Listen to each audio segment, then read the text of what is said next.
सबको मेरा नमस्कार।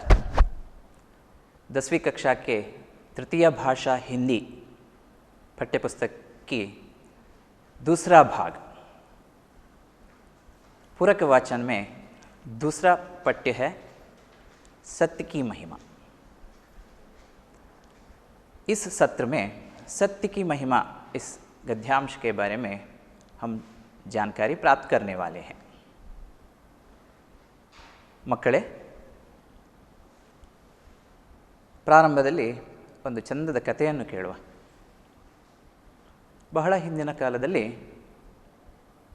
ಒಬ್ಬ ವ್ಯಾಪಾರಿ ದೂರ ದೇಶದಲ್ಲಿ ತನ್ನ ವ್ಯಾಪಾರವನ್ನು ಮುಗಿಸಿಕೊಂಡು ಸಂಪತ್ತಿನೊಂದಿಗೆ ತನ್ನ ಊರಿಗೆ ಹಿಂದಿರುಗಿ ಬರ್ತಾ ಇದ್ದ. ಆ ಸಂದರ್ಭದಲ್ಲಿ ಇದನ್ನು ಗಮನಿಸಿದಂಥ ಒಂದು ಕಳ್ಳರ ಗುಂಪು ಆ ಸಂಪತ್ತನ್ನು ದೋಚಲು ಒಂದು ತಂತ್ರ ಮಾಡುತ್ತದೆ. ಅವನನ್ನು ಹಿಂಬಾಲಿಸಿಕೊಂಡು ಬರ್ತದೆ. ಇದನ್ನು ಅರಿತುಕೊಂಡ ಈ ವ್ಯಾಪಾರಿ ಓಡುತ್ತಾನೆ. ಓಡಿಕೊಂಡು ಒಬ್ಬ ಸನ್ಯಾಸಿಯ ಆಶ್ರಮದೊಳಗೆ ನುಗ್ಗಿಬಿಡ್ತಾನೆ. ಆಶ್ರಮದ ಹೊರಗೆ ಮರದಡಿಯಲ್ಲಿ ತಪೋನಿರತನಾಗಿದ್ದ ಆ ಸನ್ಯಾಸಿ ಇದನ್ನು ಗಮನಿಸುತ್ತಾನೆ. ಕೆಲವೇ ಕ್ಷಣದಲ್ಲಿ ಈ ವ್ಯಾಪಾರಿಯನ್ನು ಅಟ್ಟಿಸಿಕೊಂಡು ಬಂದಂತಹ ಕಳ್ಳರ ಗುಂಪು ಕೂಡ ಅಲ್ಲಿಗೆ ತಲುಪ್ತದೆ. ಕಳ್ಳರು ಈ ಸನ್ಯಾಸಿಯ ಬಳಿ ಕೇಳ್ತಾರೆ, ಸ್ವಾಮಿ, ಇಲ್ಲೊಬ್ಬ ವ್ಯಕ್ತಿ ದೊಡ್ಡ ಗಂಟಿನ ಜೊತೆಗೆ ಬಂದದ್ದನ್ನು ನೋಡಿದ್ದೀರಾ ನೀವು? ಸನ್ಯಾಸಿ ಸ್ವಲ್ಪ ಹೊತ್ತು ಯೋಚಿಸ್ತಾನೆ. ನಂತರ ತನ್ನ ಆಶ್ರಮದ ವಿರುದ್ಧ ದಿಕ್ಕಿನ ಹತ್ರ ಕೈ ತೋರಿಸುತ್ತಾ, ಹೌದು, ಅವನು ಆಚೆ ಕಡೆಗೆ ಹೋದ ಎಂದು ಹೇಳುತ್ತಾನೆ. ಇದನ್ನು ಕೇಳಿಸಿಕೊಂಡ ಕಳ್ಳರ ಗುಂಪು ಆ ದಿಕ್ಕಿಗೆ ವ್ಯಾಪಾರಿಯನ್ನು ಹುಡುಕಿಕೊಂಡು ಹೋಗ್ತದೆ. ಈ ಮಾತಿನಿಂದಾಗಿ ಆ ವ್ಯಾಪಾರಿಯ ಜೀವ ಅವತ್ತು ಉಳಿದುಕೊಳ್ಳುತ್ತದೆ. ಮಕ್ಕಳೇ, ಕಥೆ ಇಲ್ಲಿಗೆ ಮುಗಿಯುತ್ತದೆ. ಸ್ವಲ್ಪ ಯೋಚನೆ ಮಾಡಿ, ಈ ಸನ್ಯಾಸಿ ಮಾಡಿದ್ದು ಸರಿಯಾ? ಅವನು ಸುಳ್ಳು ಹೇಳಿದ ಅಲ್ಲವೇ? ಕೆಲವರಿಗೆ ಅನಿಸ್ಬೋದು, ಆ ವ್ಯಾಪಾರಿಯ ಪ್ರಾಣರಕ್ಷಣೆಗಾಗಿ ಅವನ ಸುಳ್ಳು ಸಹಾಯವಾಯಿತು, ಹಾಗಾಗಿ ಅವನು ಮಾಡಿದ್ದು ಒಳ್ಳೆಯ ಕೆಲಸ.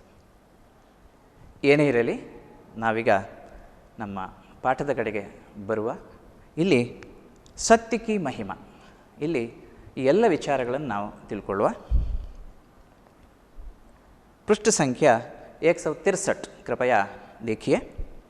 सत्य बहुत भोला भाला, बहुत ही सीधा सादा, जो कुछ भी अपनी आँखों से देखा बिना नमक मिर्च लगाए बोल दिया, यही तो सत्य है।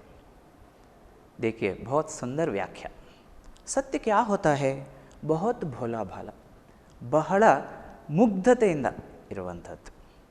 ಬಹುತ್ ಹಿ ಸೀಧಾ ಸಾದ, ಬಹಳ ಸರಳವಾಗಿರುವಂಥದ್ದು.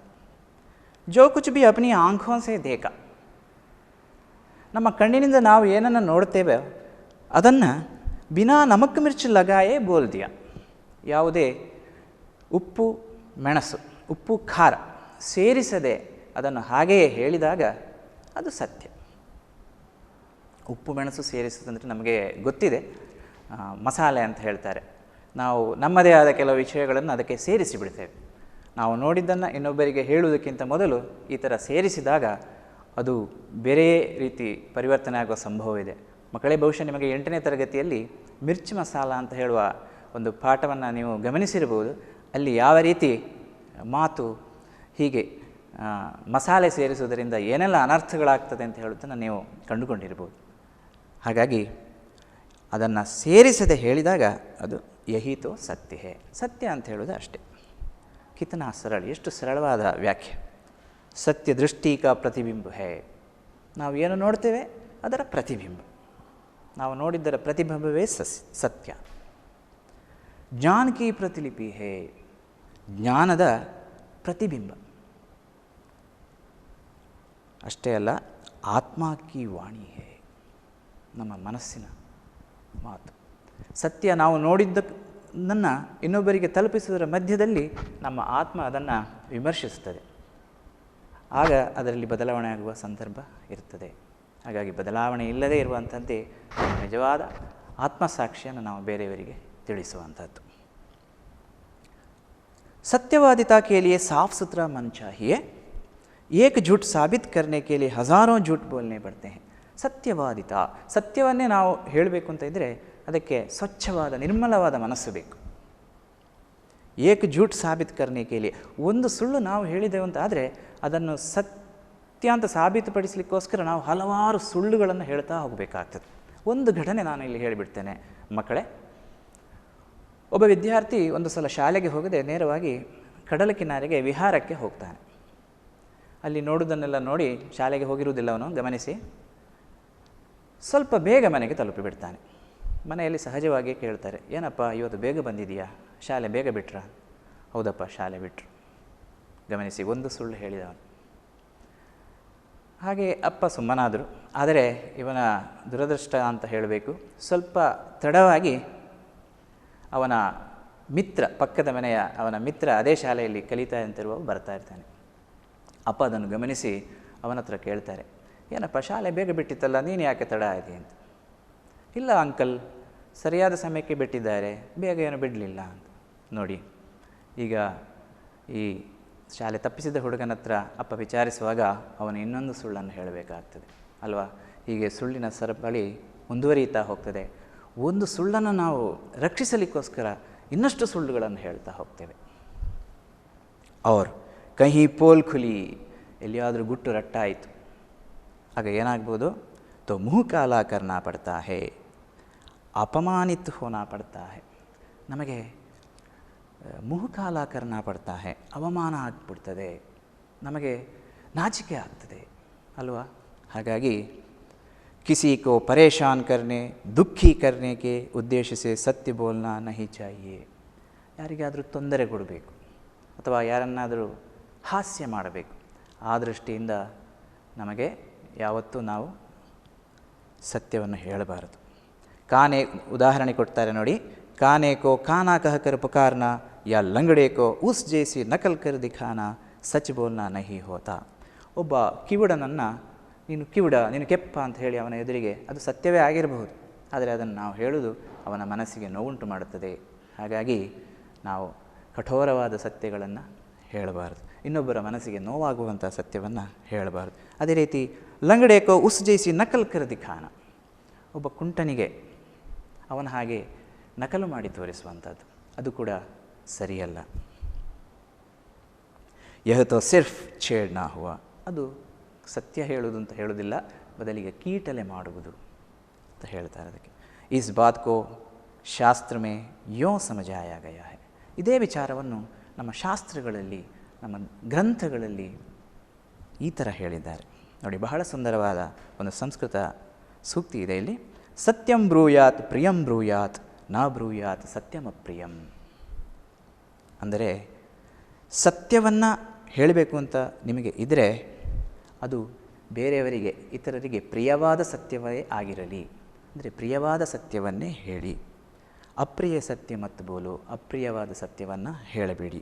ಈ ವಾಕ್ಯ ಹೀಗೆ ಮುಂದುವರಿಯುತ್ತದೆ. ಇದು ರಾಮಾಯಣದಲ್ಲಿ ರಾಮನು ಲಕ್ಷ್ಮಣನಿಗೆ ಯಾವ ರೀತಿ ನಮ್ಮ ಮಾತುಗಳಿರಬೇಕು ಅಂತ ಹೇಳುವ ಸಂದರ್ಭದಲ್ಲಿ ಇದನ್ನು ಉಲ್ಲೇಖ ಮಾಡಿ ಹೇಳ್ತಾನೆ. ಅದರ ಮುಂದುವರಿದ ಭಾಗ ಹೀಗೆ ಇದೆ. ಪ್ರಿಯಂಚ ನಾನೃತಂ ಬ್ರೂಯಾತ್ ಏಷಾ ಧರ್ಮ ಸನಾತನಃ. ಅಂದರೆ ಬೇರೆಯವರಿಗೆ ಪ್ರಿಯ ಆಗ್ತದೆ ಅಂತ ಹೇಳಿ ನಾವು ಸುಳ್ಳು ಹೇಳಬಾರ್ದು. ಇನ್ನೊಬ್ಬರಿಗೆ ಖುಷಿ ಆಗ್ತದೆ ಅಂತ ಹೇಳಿ ಸುಳ್ಳು ಹೇಳೋದು, ಅದು ಕೂಡ ತಪ್ಪು. ಸಂಸಾರ ಮೇ ಜಿತನೆ ಮಹಾನ್ ವ್ಯಕ್ತಿ ಹುಯೆ ಸಬ್ನೆ ಸತ್ಯ ಕಾ ಸಹಾರಾ ಲಿಯಾ ಹೈ. ನಮಗೆಲ್ಲರಿಗೂ ಗೊತ್ತಿದೆ, ಈ ಜಗತ್ತಿನಲ್ಲಿ ಎಷ್ಟೆಲ್ಲ ಶ್ರೇಷ್ಠ ವ್ಯಕ್ತಿಗಳು ಆಗಿ ಹೋಗಿದ್ದಾರೆ, ಇದ್ದಾರೆ. ಅವರೆಲ್ಲರೂ ಸತ್ಯದ ಸಹಾಯದಿಂದ, ಸತ್ಯದ ಆಸರೆಯಿಂದ ಅಷ್ಟು ಮೇಲ್ಮಟ್ಟಕ್ಕೆ ಬಂದಿದ್ದಾರೆ. सत्य का पालन किया है. राजा हरिश्चंद्र की सत्यनिष्ठा विश्वविख्यात है. राजा हरिश्चंद्र, सत्य के अन्वर्थ नाम हरिश्चंद्र, सत्य हरिश्चंद्र, ಅವನದಂತೂ ಹೆಸರು विश्वविख्यात. उन्हें सत्य के मार्ग पर चलते अनेक कठिनाइयों का सामना करना पड़ा, लेकिन उनकी कीर्ति आज भी सूरज की रोशनी से कम प्रकाशमान नहीं है. ಹರಿಶ್ಚಂದ್ರನ ಕಥೆ ನಮಗೆಲ್ಲ ಗೊತ್ತಿದೆ. ಅವನು ಸತ್ಯ ಮಾರ್ಗದಲ್ಲಿ ನಡೆಯುವಂತಹ ವೃತವನ್ನು ಕೈಗೊಂಡಾಗ ಅವನಿಗೆ ಬಹಳಷ್ಟು ಸಂಕಷ್ಟಗಳು ಬಂದೆದುಕುತ್ತವೆ. ಕೊನೆಗೆ ಅವನ ರಾಜ್ಯವನ್ನು ಅವನು ಕಳೆದುಕೊಳ್ತಾನೆ, ಹೆಂಡತಿಯನ್ನು ಕಳ್ಕೊಳ್ತಾನೆ, ಮಗನನ್ನು ಕಳ್ಕೊಳ್ತಾನೆ, ತನ್ನನ್ನು ತಾನೇ ಕಳ್ಕೊಳ್ಳುವಂತಹ ಹಂತಕ್ಕೆ ತಲುಪ್ತಾನೆ. ಆದರೆ ಸತ್ಯವನ್ನು ಅವನು ಬಿಡುವುದಿಲ್ಲ. ಹಾಗಾಗಿ ಸೂರ್ಯ ಚಂದ್ರರಿರುವವರೆಗೂ ಕೂಡ ಸತ್ಯಕ್ಕೆ ಇನ್ನೊಂದು ಹೆಸರೇ ಸತ್ಯ ಹರಿಶ್ಚಂದ್ರ. ರಾಜ ದಶರಥನೇ ಸತ್ಯ ವಚನ ನಿಭಾನೆ ಕೆ ಲಿಯೆ ಅಪನೆ ಪ್ರಾಣ ತ್ಯಾಗ ದಿಯೆ. ಇನ್ನೊಂದು ರಾಮಾಯಣದಲ್ಲಿ ಬರುವಂಥದ್ದು. ರಾಜ ದಶರಥ ತನ್ನ ಪತ್ನಿ ಕೈಕೇಯಿಗೆ 3 ವರಗಳನ್ನು ದಯಪಾಲಿಸಿರ್ತಾನೆ. ಸಂದರ್ಭ ನೋಡಿಕೊಂಡು ಅವಳು ಆ ವರವನ್ನು ಕೇಳುತ್ತಾಳೆ. ಬಹುಶಃ ದಶರಥ ಮನಸ್ಸು ಮಾಡಿದ್ದರೆ ಅದನ್ನು ನಿರಾಕರಿಸಬಹುದಿತ್ತು. ಆದರೆ ಕೊಟ್ಟ ಮಾತಿಗೆ ತಪ್ಪುವುದಿಲ್ಲ, ಅದನ್ನು ನಡೆಸ್ತೇನೆ ಅಂತ ಹೇಳುವ ಸತ್ಯವಾದಿತ. ಅದಕ್ಕೋಸ್ಕರ ಅವನು ಅವಳಿಗೆ ನೀಡಿದ ವರವನ್ನು ಪೂರೈಸಿಬಿಡ್ತಾನೆ. ಕೊನೆಗೆ ಅದರಿಂದಾಗಿ ಅವನ ಮರಣ ಕೂಡ ಸಂಭವಿಸ್ತದೆ. ಹಾಗಾಗಿ ದಶರಥ ಕೂಡ ಸತ್ಯಪಾಲನೆಗಾಗಿ ತನ್ನ ಪ್ರಾಣವನ್ನೇ ಪಣವಾಗಿಟ್ಟಂತಹ ಒಬ್ಬ ವ್ಯಕ್ತಿ. ಮಹಾತ್ಮ ಗಾಂಧಿನೇ ಸತ್ಯ ಕಿ ಶಕ್ತಿ ಸೇ ಹಿ ವಿದೇಶಿ ಶಾಸನಕೋ ಜಗ್ ಚೋರ್ ದಿಯಾ. ಮಹಾತ್ಮ ಗಾಂಧಿಯವರು ಸತ್ಯ ಮತ್ತು ಅಹಿಂಸೆಯ ಮಾರ್ಗದ ಮೂಲಕ ನಮ್ಮ ದೇಶಕ್ಕೆ ಸ್ವಾತಂತ್ರ್ಯವನ್ನೇ ತಂದುಕೊಟ್ಟರು. ಬ್ರಿಟಿಷರನ್ನು ಈ ದೇಶದಿಂದಲೇ ಓಡಿಸಿದರು. ಅದು ಸತ್ಯದ ತಾಕತ್ತು. ಉನ್ಕಾ ಕಥನ ಹೈ. ಗಾಂಧೀಜಿಯವರು ಒಂದು ಕಡೆ ಹೇಳ್ತಾರೆ, वे कहते हैं सत्य एक विशाल वृक्ष है, उसका जितना आदर किया जाता है उतने ही फल उसमें लगते हैं. ಸತ್ಯ ಎಂಬುದು ಒಂದು ವಿಶಾಲವಾದ ವೃಕ್ಷ. ಹಮ್ ಇಸ್ಕಾ ಜಿತನಾ ಆದರ್ ಕರ್ತೆ ಹೇ. ಅದನ್ನು ನಾವು ಎಷ್ಟು ಗೌರವಿಸ್ತೇವೆ, ಈ ಸತ್ಯವನ್ನು ಎಷ್ಟು ಗೌರವಿಸ್ತೇವೆ, ಅಷ್ಟು ಫಲಗಳು ನಮಗೆ ಸಿಗುತ್ತವೆ.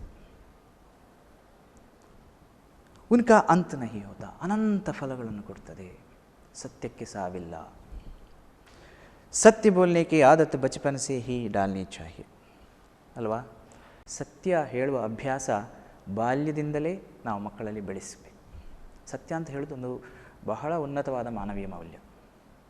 ಚಿಕ್ಕಂದಿನಿಂದಲೇ ಸತ್ಯ ಹೇಳೋದನ್ನು ನಾವು ಮಕ್ಕಳಿಗೆ ಅಭ್ಯಾಸ ಮಾಡಿಸಿದಾಗ ಮುಂದಕ್ಕೆ ಅವರು ಅದನ್ನು ತಮ್ಮ ಜೀವನದಲ್ಲಿ ಹಾಸುಹೊಕ್ಕಾಗಿ ಮಾಡಿಕೊಳ್ತಾರೆ. ಸತ್ಯನಿಷ್ಠರಾಗಿ ನಡೀತಾರೆ. ಅವರಿಗೆ ಏನೆಲ್ಲ ಲಾಭಗಳು ಈ ಸಮಾಜದಲ್ಲಿ ಸಿಗ್ತವೆ ಅಂತ ಹೇಳೋದನ್ನು ಮುಂದಕ್ಕೆ ಹೇಳ್ತಾರೆ. कभी कभी झूठ बोल देने से कुछ क्षणिक लाभ अवश्य होता है, पर उससे अधिक हानि ही होती है. ಕೆಲವು ಸಲ ಕ್ಷಣಿಕವಾದ ಲಾಭ ಸುಳ್ಳು ಹೇಳುವುದರಿಂದ ನಮಗೆ ಸಿಗಬಹುದು. ನಾವೊಮ್ಮೆ ಸುಳ್ಳು ಹೇಳಿದಾಗ ಯಾರೋ ನಂಬಿಬಿಡಬಹುದು. ಅದರಿಂದ ನಮಗೆ ಆಗುವಂತಹ ಶಿಕ್ಷೆಯೋ ಅಥವಾ ನಷ್ಟವೋ ತಪ್ಪಿಬಿಡಬಹುದು. ಆದರೆ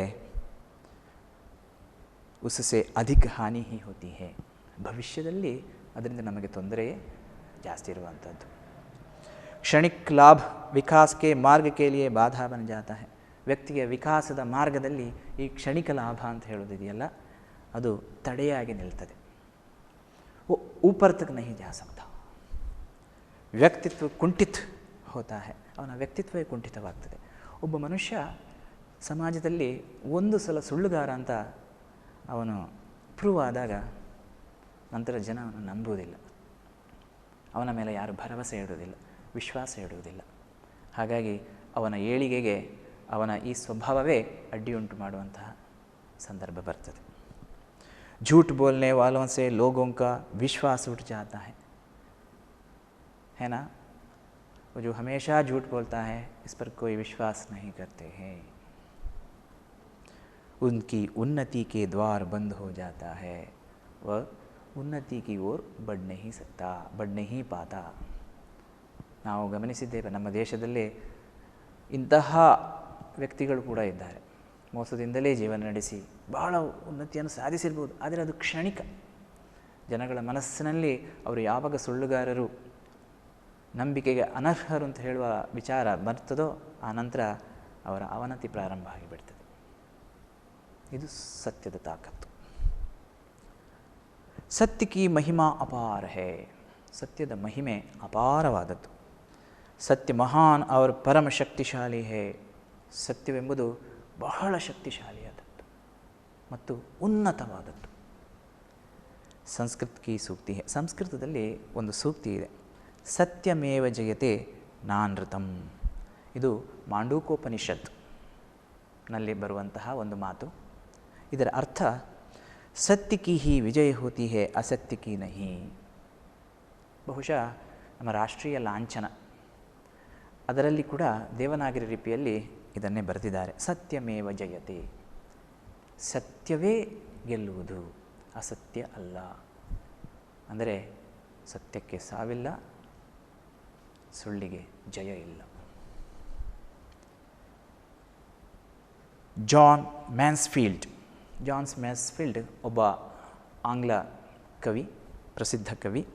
ಅವರು ಒಂದು ವಿಚಾರವನ್ನು ಹೇಳ್ತಾರೆ. ಉನ್ಕಿ ಧಾರಣಾ ಹೈ कि सत्य की नाव से ही हम ಭವಸಾಗರ का संतरण कर सकते हैं. ಅವರು ಹೇಳುವ ರೀತಿಯಲ್ಲಿ ಈ ಭವಸಾಗರ, ನಾವೇನು ಹೇಳ್ತೇವೆ ಈ ಜೀವನ ಅಂತ ಹೇಳೋದು ಒಂದು ಸಮುದ್ರ, ಅದನ್ನು ದಾಟಬೇಕಾದರೆ ದೋಣಿಯ ಕೆಲಸವನ್ನು ಮಾಡ್ತದೆ ಈ ಸತ್ಯ. ಅಂದರೆ ನಮ್ಮ ಈ ಜೀವನದ ಮುಂದುವರಿಕೆಗೆ ಅದು ಸಹಾಯ ಮಾಡುವಂಥದ್ದು. ಇದು ಜಾನ್ ಮ್ಯಾನ್ಸ್ಫೀಲ್ಡ್ ಅಂತ ಹೇಳುವ ಪ್ರಸಿದ್ಧ ಆಂಗ್ಲ ಕವಿಯ ಒಂದು ಮಾತು. ಸತ್ಯ ವಹ ಚಿಂಗಾರಿ ಹೇ ಜಿಸಸೆ ಅಸತ್ಯ ಫಲ್ ಭರ್ ಮೇ ಭಸ್ಮ ಹೋ ಜಾತಾ ಹೇ. ಸತ್ಯವೆಂಬುದು ಒಂದು ಕಿಡಿ, ಎಂತಹ ಕಿಡಿ ಅದು. ಅಸತ್ಯವು ಕ್ಷಣ ಮಾತ್ರದಲ್ಲಿ ಭಸ್ಮವಾಗಿ ಬಿಡುತ್ತದೆ. ಸತ್ಯದ ಬೆಳಕು ಎಲ್ಲಿದೆಯೋ ಅಲ್ಲಿ ಅಸತ್ಯವೆಂಬ ಅಂಧಕಾರ ಖಂಡಿತ ಇರುವುದಿಲ್ಲ, ಅದು ಮಾಯವಾಗುತ್ತದೆ, ಭಸ್ಮವಾಗುತ್ತದೆ ಅಂತ ಹೇಳುವಂಥದ್ದು. अतः हमें हर स्थिति में सत्य बोलने और पालन करने का अभ्यास करना चाहिए. ಹಾಗಾಗಿ ಸತ್ಯದ ಮಹತ್ವ, ಸತ್ಯದ ಮಹಿಮೆ ಇಷ್ಟೆಲ್ಲ ಇರುವ ಕಾರಣ ಸತ್ಯ ನಮ್ಮನ್ನು ಯಾವತ್ತೂ ಕೈ ಬಿಡುವುದಿಲ್ಲ ಎನ್ನುವ ವಿಚಾರ ನಮಗೆಲ್ಲರಿಗೂ ಗೊತ್ತಿದೆ. ಆದ ಕಾರಣ ಯಾವುದೇ ಸಂದರ್ಭದಲ್ಲಿ, ಯಾವುದೇ ಪರಿಸ್ಥಿತಿಯಲ್ಲಿ ಸತ್ಯವನ್ನು ಹೇಳುವುದು ಮತ್ತು ಸತ್ಯವನ್ನು ಪಾಲಿಸುವುದು, ಅದರ ಅಭ್ಯಾಸವನ್ನು ನಾವು ಯಾವತ್ತೂ ಬಿಡಬಾರದು, ಮಾಡ್ತಾ ಇರಬೇಕು. ಬಹುಶಃ ನಮ್ಮ ಇನ್ನೊಂದು ಬಹಳ ಪ್ರಸಿದ್ಧವಾದ ಸೂಕ್ತಿಯನ್ನು ಕೂಡ ನಾವು ಗಮನಿಸಿದ್ದೇವೆ. ಸತ್ಯಂ ವದ ಧರ್ಮಂ ಚರ. ತೈತ್ತರೀಯ ಉಪನಿಷತ್ತಿನಲ್ಲಿ ಬರುವಂತಹ ಮಾತು ಸತ್ಯಂ ವದ ಧರ್ಮಂ ಚರ. ಸತ್ಯವನ್ನೇ ಮಾತನಾಡು, ಧರ್ಮ ಮಾರ್ಗದಲ್ಲಿ ನಡಿ. ಭಾರತೀಯ ಸನಾತನ ಸಂಸ್ಕೃತಿ ಬಹಳಷ್ಟು ಉತ್ತಮವಾದ ಮೌಲ್ಯಗಳನ್ನು ನಮಗೆ ನೀಡುತ್ತದೆ, ನೀಡಿದೆ. ಅದನ್ನು ಪಾಲಿಸುವಂಥದ್ದು ನಮ್ಮ ಕರ್ತವ್ಯ ಕೂಡ. ಈ ನಿಟ್ಟಿನಲ್ಲಿ ಸತ್ಯಕಿ ಮಹಿಮಾ ಅಂತ ಹೇಳುವ ಈ ಗದ್ಯ ಭಾಗ ಇದೆ, ಅದರಲ್ಲಿ ಬಹಳ ಸುಂದರವಾಗಿ ಸತ್ಯದ ಮಹತ್ವವನ್ನು ಹೇಳಿದ್ದಾರೆ. आगे चलकर इसमें देखिए ये पूरक वाचन में भाषा ज्ञान संबंधी प्रश्न नहीं रहता, सिर्फ बहुत आसानी से 2-3 प्रश्न जो आपके लेखन शैली को बढ़ाने के लिए ऐसे प्रश्नों को पूछा जाता है.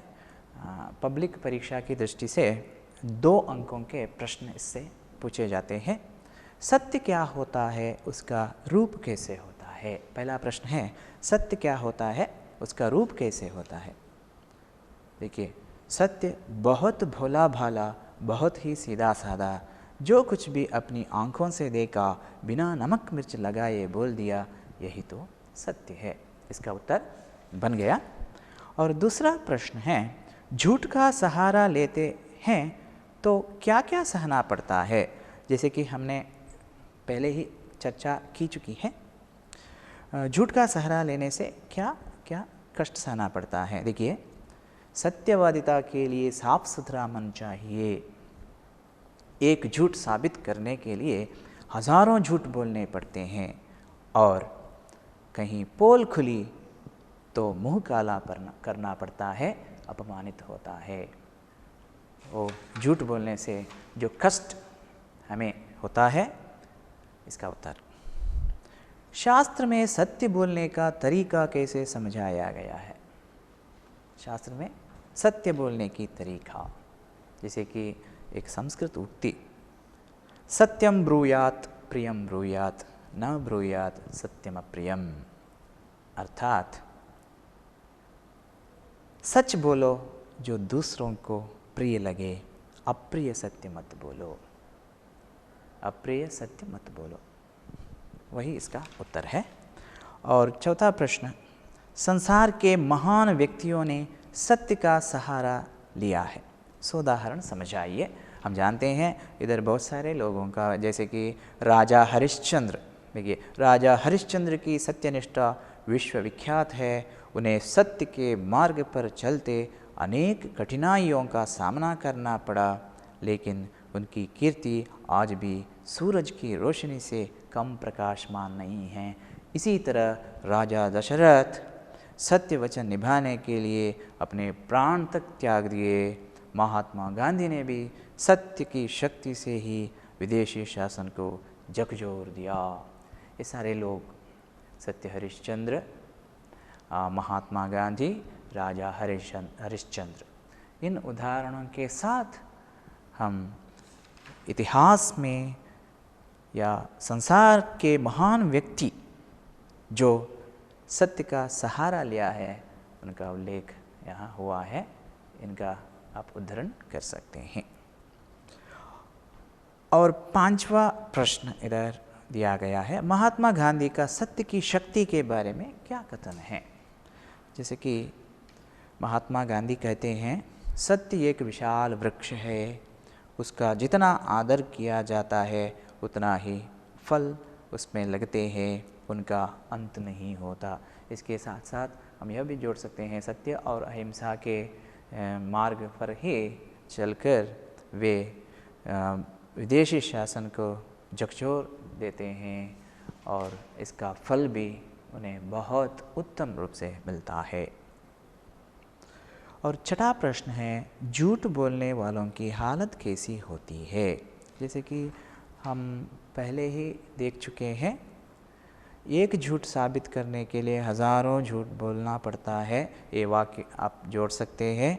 इसके साथ साथ कभी कभी झूठ बोल देने से कुछ क्षणिक लाभ अवश्य होता है, पर उससे अधिक हानि ही होती है। क्षणिक लाभ विकास के मार्ग के लिए बाधा बन जाता है, व्यक्तित्व कुंठित होता है, झूठ बोलने वालों से लोगों का विश्वास उठ जाता है, उनकी उन्नति के द्वार बंद हो जाते हैं। ये इसके लिए एक अच्छा उत्तर होगा। और सातवां प्रश्न है, हर स्थिति में सत्य बोलने का अभ्यास क्यों करना चाहिए। हर स्थिति में सत्य बोलने का अभ्यास क्यों करना चाहिए। इधर उत्तर आसान है, सत्य वह चिंगारी है जिससे असत्य पल भर में भस्म हो जाता है। जैसे कि गद्य भाग में दिया गया है, सत्य एक चिंगारी है जिससे असत्य पल भर में भस्म हो जाता है। अतः हमें हर स्थिति में सत्य बोलने और पालन करने का अभ्यास करना चाहिए। हर स्थिति में सत्य बोलना और पालन करने का अभ्यास करना चाहिए। इसके साथ और एक वाक्य जोड़ सकते हैं, जैसे हमें सच बोलने की आदत बचपन से ही डालनी चाहिए। बच्चे जब बचपन से ही ये आदत शुरू कर देते हैं, देखिए ये आदत शुरू करने के लिए सबसे पहले उनके माँ बाप को भी सच बोलना चाहिए। जैसे कहीं घरों में ऐसा होता है, खुद माँ बाप उनको प्रोत्साहन नहीं देते सच बोलने के लिए, तो वे झूठ बोल देते हैं और इसके सहारे जब कभी छोटे छोटे लाभ उनको मिल जाता है तो वे क्या सोचते हैं, आगे जाकर बड़ा बड़ा झूठ बोल देते हैं और इसका परिणाम भी बहुत खतरनाक हो जाता है। एक दिन वो किसी से पकड़ा जाएगा और इसका परिणाम भी बहुत दुरंत होगा। तो ये सत्य की महिमा इस पाठ से संबंधित प्रश्नों का उत्तर है। आप पाठ्यपुस्तक देखकर ही लिख सकते हैं, बहुत आसान प्रश्न है, 2 अंकों के लिए पूछे जाते हैं वो SSLC पब्लिक परीक्षा में। इनमें भी सत्य क्या होता है, उसका रूप कैसे होता है और महात्मा गांधी का सत्य की शक्ति के बारे में क्या कथन है, ये पिछले सालों से पूछे जाने वाले बहुत मुख्य प्रश्नों के रूप में हम बता सकते हैं। और इसका अभ्यास और निष्ठा के साथ करना चाहिए, इससे बहुत आसानी से अंक मिल सकता है। और अंत में और एक कहानी में जोड़ना चाहता हूँ। ये सत्य हरिश्चंद्र जैसे कि हमने सुना है हरिश्चंद्र सत्यवादिता के लिए अपने जान तक देने को तैयार हो गया। गांधी जी इससे कैसे प्रभावित हो गए थे, बहुत सुंदर वर्णन हमें 8वीं कक्षा में मिलता है। ಗಾಂಧೀಜಿಯವರು ಒಂದು ಸಲ ಸತ್ಯ ಹರಿಶ್ಚಂದ್ರ ನಾಟಕವನ್ನು ನೋಡಿಕೊಂಡು ಬರ್ತಾರಂತೆ. ರಾತ್ರಿ ಮನೆಗೆ ಬರ್ತಾರೆ. ಬೆಳಿಗ್ಗೆ ಮನೆಯವರು ಎದ್ದು ನೋಡಬೇಕಾದ್ರೆ ಗಾಂಧೀಜಿಯವರಾಗ ಚಿಕ್ಕ ಹುಡುಗ ಅಂಗಳದಲ್ಲಿ ಕೂತ್ಕೊಂಡು ಅಳ್ತಾ ಇದ್ದಾರಂತೆ, ಧಾರಾಕಾರವಾದ ಕಣ್ಣೀರು. ಮನೆಯವರಿಗೆ ಆಶ್ಚರ್ಯ ಆಗ್ತದೆ, ಯಾಕೆ ಹೀಗೆ ಅಳ್ತಾ ಇದ್ದಾನೆ, ಏನು ಕಾರಣ ಕೇಳ್ತಾರೆ. ಅವಳು ನಿಲ್ಲಿಸ್ತಾ ಇಲ್ಲ, ಅವರು ಬಿಕ್ಕಿ ಬಿಕ್ಕಿ ಅಳ್ತಾ ಇದ್ದಾರೆ. ಕಣ್ಣಿನ ಧಾರಾಕಾರ ಕಣ್ಣೀರು ಸುರಿಯುತ್ತಾ ಇದೆ. ಕೊನೆಗೆ ಸ್ವಲ್ಪ ಅವರನ್ನು ಶಾಂತವಾಗಿ ಇರುವಷ್ಟು ಹೊತ್ತು ಕಾದು ನಂತರ ಅವರ ಅಮ್ಮ ಕೇಳ್ತಾರಂತೆ, ಯಾಕಪ್ಪ ಅಳ್ತಾ ಇದೆಯಾ? ಇಲ್ಲಮ್ಮ, ನಿನ್ನೆ ನಾನೊಂದು ನಾಟಕ ನೋಡಿದೆ ಅಲ್ಲ, ಹರಿಶ್ಚಂದ್ರನದ್ದು. ಆ ನಾಟಕ ನನ್ನ ಮೇಲೆ ತುಂಬ ಪ್ರಭಾವ ಬೀರಿತು. ಹರಿಶ್ಚಂದ್ರ ಸತ್ಯಕ್ಕಾಗಿ ತಾನು ಎಲ್ಲವನ್ನು ಕಳ್ಕೊಂಡ್ರೂ ಕೂಡ ಕೊನೆಯ ತನಕ ಕೂಡ ಹೆದರದೆ, ಯಾರಿಗೂ ಅಂಜದೆ, ಹೇಗೆ ಸತ್ಯ ಮಾರ್ಗದಲ್ಲೇ ನಡೆದು ಬಹಳ ಪ್ರಖ್ಯಾತಿಯನ್ನು ಪಡೆದ. ಆ ಕತೆ ನನಗೆ ಬಹಳ ಇಷ್ಟ ಆಯಿತು. ಆ ಪಾತ್ರ ನನಗೆ ತುಂಬ ಇಷ್ಟ ಆಯಿತು.